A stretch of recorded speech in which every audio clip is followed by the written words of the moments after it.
Good morning. Hi, everyone. I was talking to Nico last night and I was telling him that, I'm starting a new job and he might need to help out with the cooking and maybe starting dinner for me sometimes. And he was like, well, Mom, I don't know how to cook. And I'm like, well, I can teach you. I can show you whatever you want to do. And so anyway, long story short, we decided to do this video. I'm going to make videos from now on about how to cook, and I'm going to send them to my sons and teach them that way. So this is Meatloaf 101, and I think we're going to call the series Cooking with Love, because I can't think of a better place for me to be when I'm, it's just my favorite thing to do in life. It's really where my heart goes. And I love cooking, I love the kitchen, and to be able to share that with my sons is really heartfelt. So Cooking with Love, Meatloaf 101. Here we go. So you have your ground meat. I usually buy like 85-15. Add like a half a cup of chopped onions. We also have parsley. Let's see how much parsley. I can't remember. I think we do a tablespoon of dried, fresh parsley, whatever you have. 1 beaten egg. I always put the egg in a little dish. And beat that up separately. Kind of use a fork. Get in there. Get it all combined. Pour that in. And let's see, we have Worcestershire sauce. Usually do about a tablespoon of Worcestershire. Gives it some flavor. And we need garlic. What is this? Minced garlic. So I'll use about I think I'll do a teaspoon of minced garlic. You can use fresh if you want, garlic powder. We need ketchup. Usually do about 2 tablespoons of ketchup. 1, 2. And then we need the breadcrumbs. We'll do that in a minute.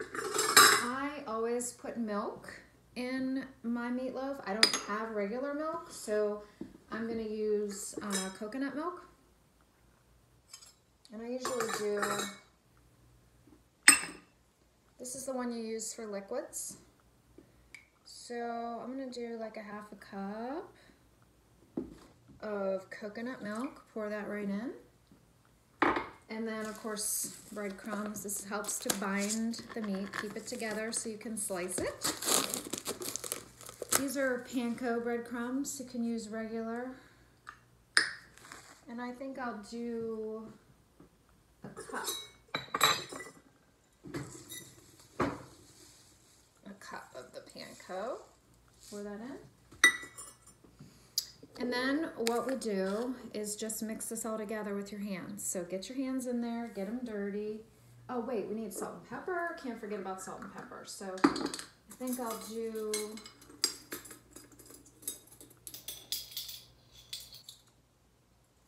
a teaspoon of salt.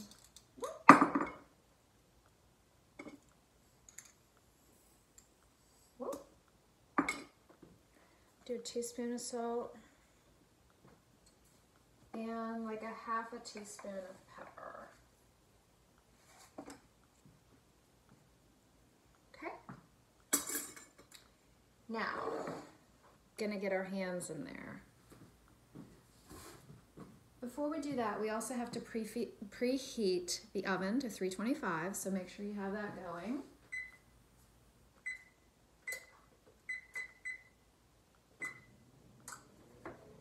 Also, you want to get out your meatloaf pan. So we have our little meatloaf pan here. You can spray that. I usually just spray it with Pam and, make sure it's the pan's all greased so it doesn't stick.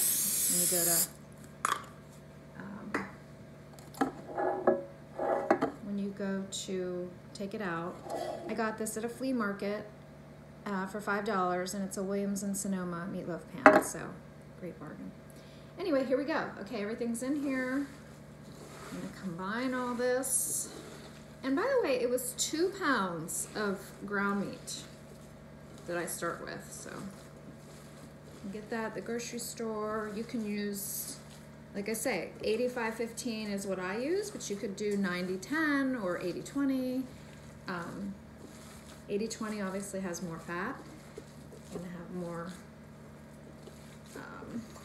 calories, all that kind of stuff. So, okay, so we get this combined, and then we put it in our meatloaf pan. We press it down so it's all nice and even.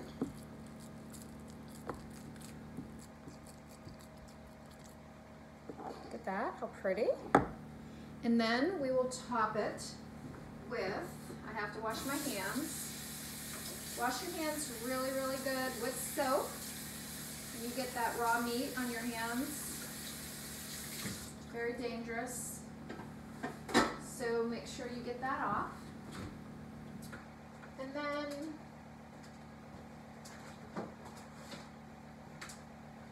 we add the sauce on top of the meatloaf. And that is usually, well, it is. It's just ketchup. We'll have to make it. Let's see. Yeah. It's brown sugar, ketchup, and vinegar.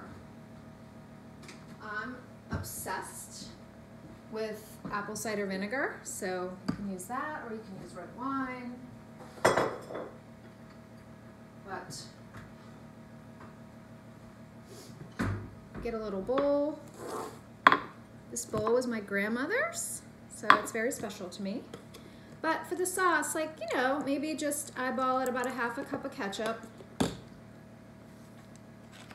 tablespoon or so of the vinegar, and then about maybe a 1/4 cup, I'm just gonna eyeball it, of brown sugar. Always make sure your brown sugar is soft. And it's just gonna add some sweetness to the sauce.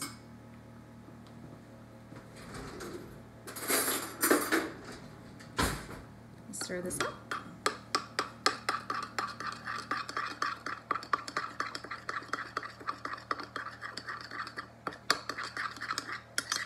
Yum. See how pretty that looks? And then all you do is just kind of pour that over the top.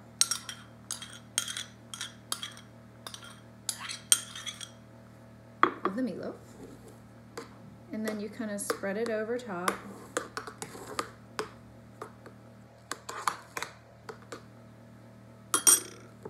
Voila. And then you bake it for about 50 minutes. Watch it, but you don't have to cover it. Let it rest about 10 or 15 minutes before you slice it, and that'll keep the moisture in and keep it really nice and beautiful. And that's it. Thank you. Bye.